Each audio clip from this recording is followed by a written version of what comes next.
Bonjour tout le monde, aujourd'hui nous allons parler nouveauté maquillage. J'ai des choses très intéressantes à tester avec vous et j'ai eu beaucoup de demandes par rapport à ces produits.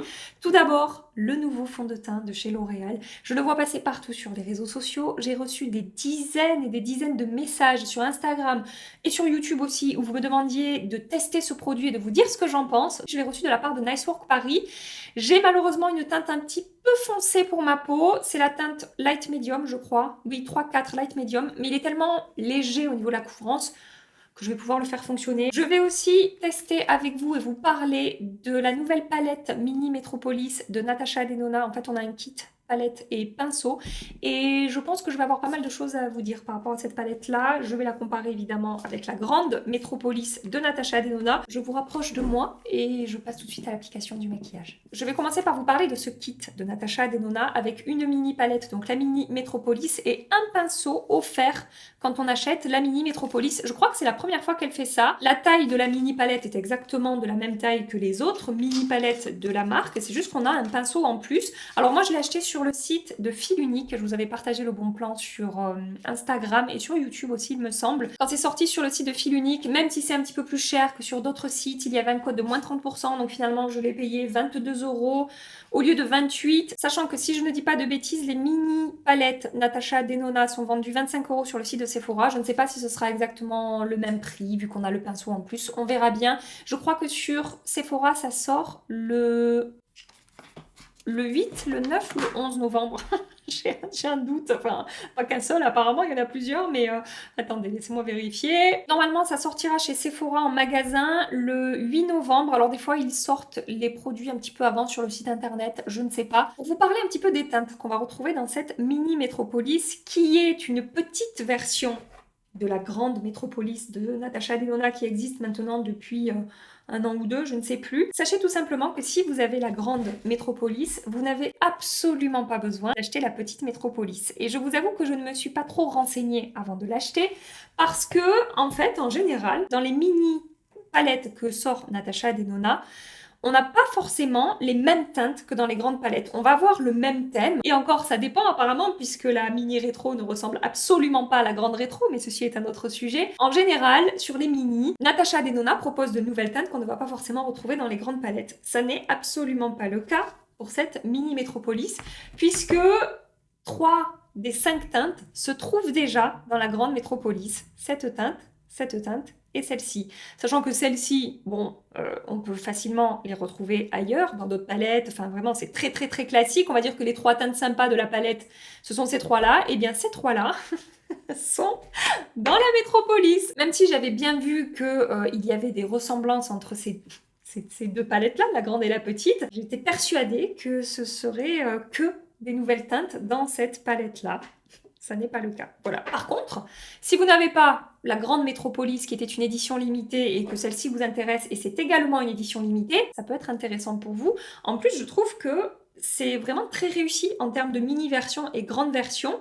Elle est vraiment représentative finalement de ce qu'on pouvait retrouver dans la grande Métropolis de Natasha Denona. Je vais maintenant vous swatcher ces palettes. C'est la première fois que je swatch, hein, je vais découvrir les teintes en même temps que vous. Et je ne sais pas si vous vous souvenez de ma revue sur la Métropolis palette, la grande de Natasha Denona. Je n'avais pas été bluffée par la texture des fards qu'on retrouvait dans cette palette. Je sais que beaucoup l'adorent, cette grande Métropolis. Moi, c'est clairement pas ma préférée de chez Natasha Denona. Je trouve que les lumineux, en fait, manquent de fondant et sont moins crémeux et plus poudreux que dans d'autres palettes. Ce qui m'a poussée aussi à vouloir acheter la nouvelle mini Métropolis, c'est que je me suis dit que vu que je n'aime pas trop la texture des fards dans la Métropolis, c'est pas une catastrophe, hein, attention, c'est juste que voilà, j'ai mes petites exigences par rapport à Natasha Denona. Bref, je me suis dit, vu que celle-ci est toute nouvelle, peut-être qu'elle aura amélioré la formulation des fards, que ça sera plus crémeux et plus fondant que dans la grande Métropolis, mais non, absolument pas. Dans la grande Métropolis, les teintes qui correspondent à la mini Métropolis, ce sont celle-ci, celle-ci et celle-ci. Ici, vous avez la mini Métropolis et ici, vous avez la grande Métropolis. Et voilà, exactement les mêmes teintes et même texture. C'est quand même assez, ouais, assez poudreux est assez volatile. Voilà. En conclusion, si vous avez la grande métropolis, ça ne sert à rien, je pense, selon moi, de prendre la mini. Et au niveau de la texture des fards, c'est bien, mais encore une fois, je trouve qu'elle peut nous proposer, notre chère Natasha Denona, des fards encore plus crémeux et fondants que ce qu'on peut retrouver dans ces métropolis mini ou grandes. J'arrête maintenant ici mon blabla, je vais tester avec vous le petit pinceau qui est fourni avec la palette. Je vais me maquiller avec ce pinceau-là. Je commence mon maquillage avec cette teinte qui existe donc déjà dans la grande Metropolis palette. D'ailleurs, ce que je vais faire, c'est que je vais utiliser une palette sur chaque œil. Voilà, comme ça, ça permettra de voir à quel point cette palette m'est complètement inutile. Hein. Je l'applique dans mon creux. Tous les produits que j'ai utilisés hors caméra, donc par exemple ma base d'ombre à paupières, ça sera noté dans la barre d'infos, comme d'habitude. Le pinceau a l'air pas mal du tout. Je n'ai eu aucune difficulté à travailler le fard avec. Ça a bien diffusé la matière. Vu la forme du pinceau, je pense qu'on peut l'utiliser pour plein de choses différentes. Pour estomper, pour appliquer, je sais pas, une teinte plus foncée dans le coin externe, pour flouter les bords. Ça me fait un petit peu penser, c'est pas exactement la même chose, mais ça s'en rapproche au 217 de chez MAC, qui est un pinceau que j'adore utiliser parce que c'est un pinceau à tout faire. Voilà. J'applique aussi la teinte dans mon coin externe. Je commence à construire un petit peu ici mon maquillage à l'extérieur de mon œil. Et je vais prendre exactement la même teinte dans la grande métropolis. Je vais maintenant prendre une des nouvelles teintes de la mini métropolis, c'est le marron foncé mat. Je l'applique toujours avec le même pinceau dans mon coin externe. Les mats de Natasha Denona, ils sont quand même excellents. Je les adore, les mats. Je pense que ce sont mes mats préférés de toutes les marques confondues. Bon, du coup, j'applique la même teinte de l'autre côté puisque je ne l'ai pas dans la grande métropolis. Hein. Dans la mini métropolis, je prends le doré lumineux. Je l'ai prélevé au doigt et je vais l'appliquer dans mon coin interne. Je vous dis que c'est poudreux, un petit peu volatile, mais il n'empêche que la lumière est très très belle dans ce doré, hein, que le rendu, regardez, au doigt est très joli sur la paupière. J'ai quand même pas mal de chutes. Je prends donc le même doré dans la grande métropolis. Toujours au doigt, je vais prélever la star de la palette, cette teinte-là. Et je vais l'appliquer au doigt, d'abord dans mon coin externe. Et ensuite, je vais rejoindre le doré.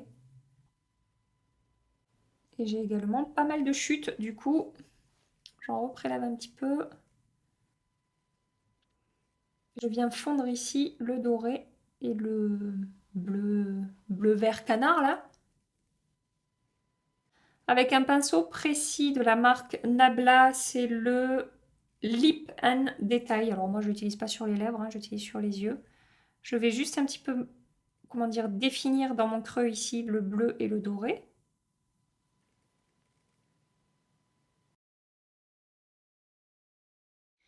Et je prends la même teinte qui est dans la grande métropolis.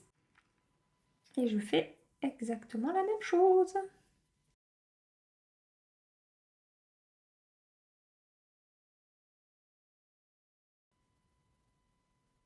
Hors caméra, je vais nettoyer mes chutes, appliquer liner, mascara parce que je n'ai pas de nouveauté de ce côté-là et je reviens avec vous pour la suite du maquillage. Alors non, vous ne rêvez pas, hein, j'ai changé mon gilet. Je voulais assortir mon maquillage des yeux à mon haut en fait. Bien que j'adore mon gilet rose, là mon gilet que je portais, c'est un gilet de chez Cézanne d'ailleurs. Je vous mets le lien dans la barre d'infos. Je trouvais que c'était quand même, voilà, entre tout, un poil too much à mon goût. Et du coup, je me suis dit, mais j'ai le même gilet parce que c'est le même modèle, mais un petit peu de la même couleur que le bleu-vert là. Voilà, donc j'ai préféré changer pour que ce soit plus harmonieux. Et donc, écoutez, par rapport à la mini métropolis, je crois que je vous ai tout dit. Je n'ai rien d'autre à rajouter pour l'instant, on verra pour la tenue, mais je pense que du coup ce sera exactement la même chose des deux côtés. Et donc maintenant, je vais passer au teint. J'ai déjà appliqué ma base Original Skin de chez Origins et on va tester ensemble ce fameux fond de teint Accord Parfait Nude Sérum teinté repulpant de chez L'Oréal avec 1% d'acide hyaluronique pur. J'ai la teinte 3-4 Light Medium. Comme je vous l'ai dit, c'est un petit peu trop foncé pour moi. Ce fond de teint fait beaucoup parler de lui sur les réseaux sociaux. Apparemment, il est super joli sur la peau, il tient très bien, il a une très belle texture. Je n'entends vraiment que du bien par rapport à ce produit. On va voir si ça fonctionne pour moi ou pas. Ils disent que c'est un sérum teinté repulpant avec 1% d'acide hyaluronique, toute l'efficacité d'un soin sérum dans un fond de teint au fini nude, couvrance légère.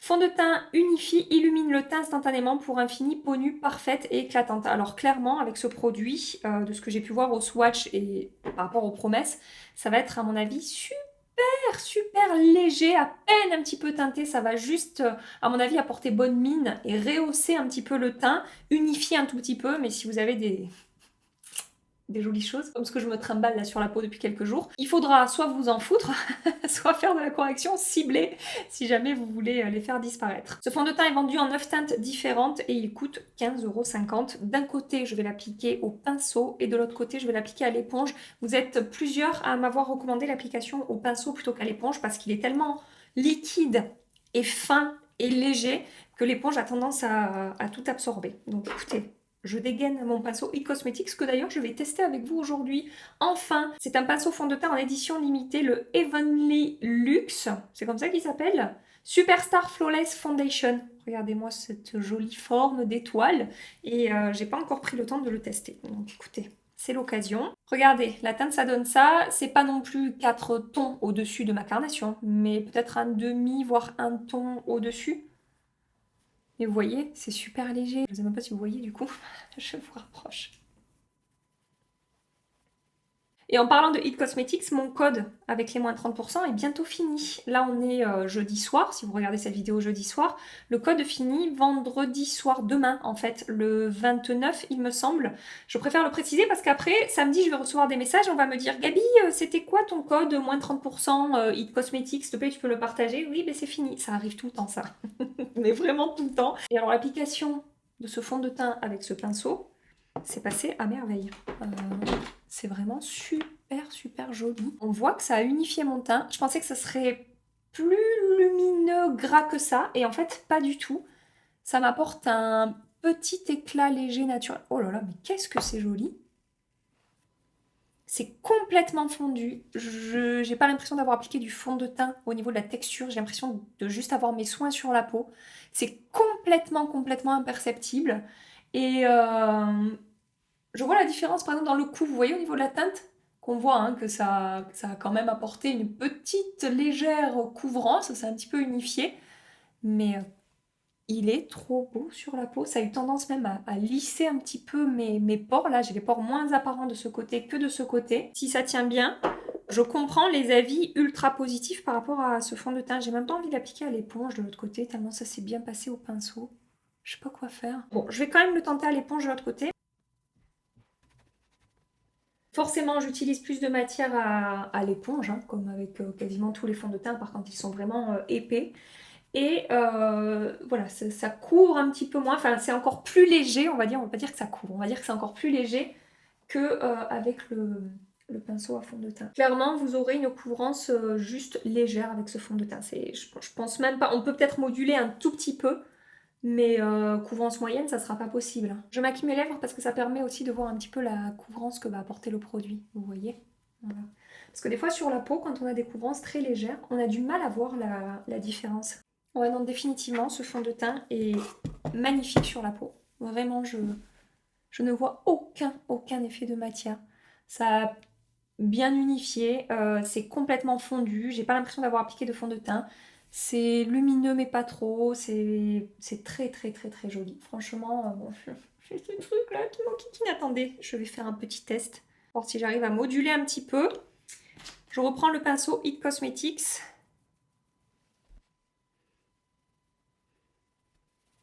Je crois que j'ai réussi à atténuer un petit peu plus les rougeurs là sur mes imperfections. Je vous montre le rendu du fond de teint. Je fais un gros zoom du coup pour que vous puissiez voir le joli rendu sur la peau. C'est ultra naturel.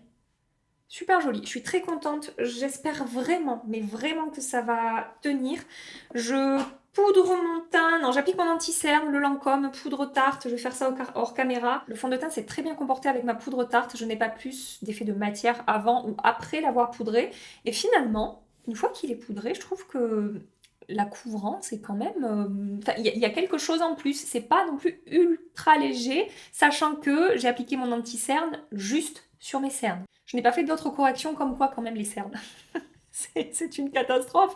C'est-à-dire que le avant-après anti-cerne, c'est quand même assez bluffant. Avant, j'avais l'impression que, voilà, que vraiment, j'avais pas bonne mine du tout, quoi. Et là, entre le fond de teint et l'anti-cerne, j'adore le teint. C'est super, super joli, sans aucun effet de matière et tout. C'est très bien, je suis très contente. Hors caméra, j'ai terminé mon maquillage, j'ai appliqué du blush, j'ai fini mon maquillage des yeux au ras de cils inférieur. J'ai fait exactement la même chose en dessous que ce que j'ai fait au-dessus, c'est-à-dire que j'ai d'abord appliqué la teinte moutarde tout le long du ras de cils inférieur, puis le marron foncé mat coin externe, puis le doré ici, et puis le bleu canard plutôt de ce côté-là, un crayon chair dans la muqueuse. J'ai utilisé ici la mini, ici la grande, et qu'est-ce que j'ai fait? Sur mes lèvres, j'ai appliqué le Dusty Pink de Linda Alberg dans les Latex Fever.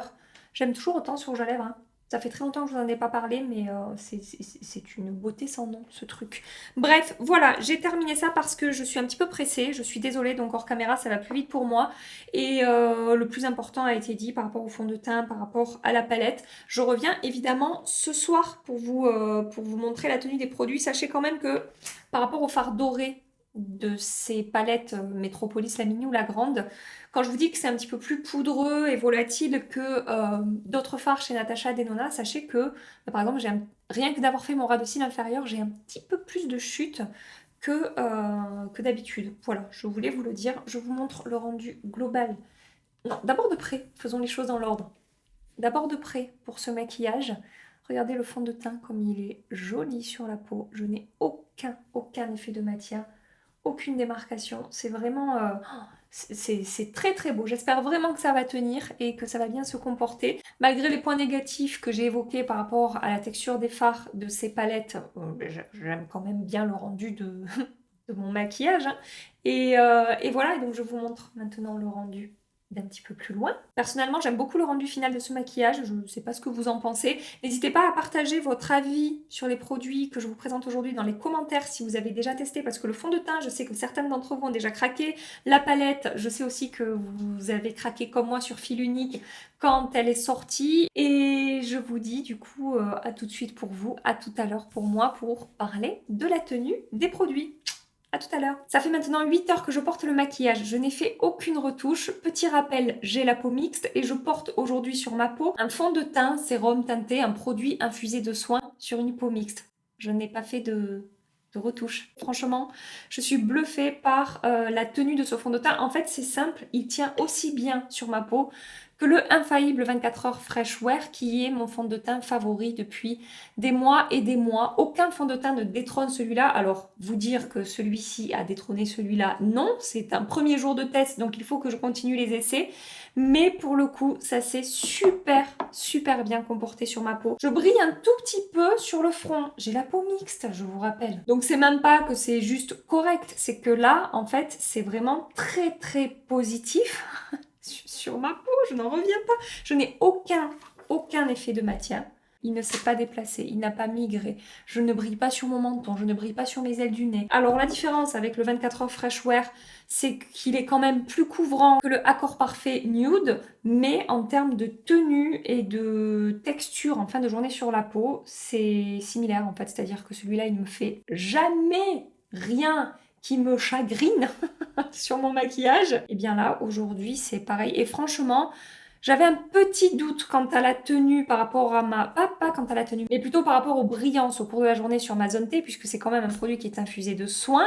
Je me disais, ça peut pas marcher aussi bien sur ma peau mixte que ce fond de teint-là. Eh bien, j'avais tort. Je vous laisse admirer le résultat de plus près. Comme je vous dis, zéro effet de matière, quasiment pas de brillance et une peau impeccable en fin de journée. Je vais continuer les essais, je vous en reparlerai d'ici quelques jours. Laissez-moi le temps de le tester avec d'autres bases, d'autres poudres, etc. Mais vraiment, pour un premier essai, je comprends l'engouement autour de ce produit et toutes les revues très positives que je vois à son sujet. Je comprends pourquoi j'ai reçu autant de messages pour tester ce produit. Et maintenant, pour vous faire un petit point par rapport à la palette, j'ai quand même pas mal de chutes du doré sur le contour de mon œil. C'est encore une fois dû à la texture de ce fard assez friable, comme je vous ai dit.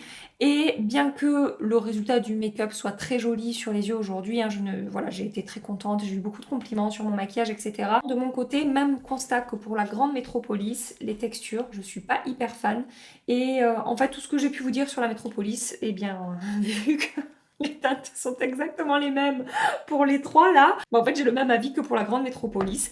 Natasha Denona, c'est nous proposer des fards plus fondants, plus crémeux, moins friables, moins poudreux, qui tiennent mieux sur ma paupière. C'est pas mauvais, c'est pas une catastrophe du tout, mais comme la grande métropolis, c'est bien la mini, je pense que je ne vais pas forcément l'utiliser. Voilà, donc je vais m'arrêter là pour aujourd'hui. J'espère que cette vidéo vous a plu et que vous avez passé un agréable moment en ma compagnie. Si c'est le cas, pensez à liker cette vidéo avant de nous quitter et à vous abonner si vous voulez continuer les aventures avec nous. En attendant ma prochaine vidéo, dimanche à 21h, je vous fais des milliards et des milliards de bisous. Prenez soin de vous et à très bientôt. Bye bye.